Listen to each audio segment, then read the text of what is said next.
miền lối bay rồi chiếc mà do lan chị bay rồi đi từ chi bà này nè rung luôn mà rồi phía rồi ta mà đón bà trôi rúa mấy nè bà mà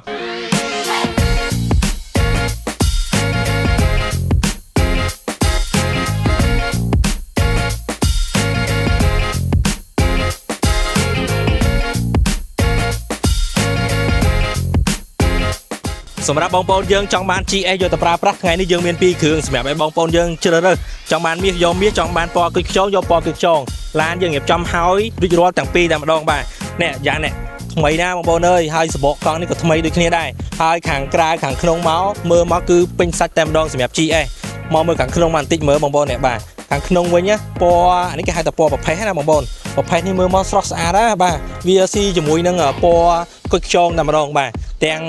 ដៃចកោតទាំងអីមើលមកគឺលះហាបងប្អូនបាទមួយគ្រឿងនេះអញ្ចឹងខាងក្រោយនេះបងប្អូនអាចជិះគ្នាបាន3នាក់ទេនេះបាទអញ្ចឹងបងប្អូនដែលចង់បាន GS បាទអាចមកមើលបាន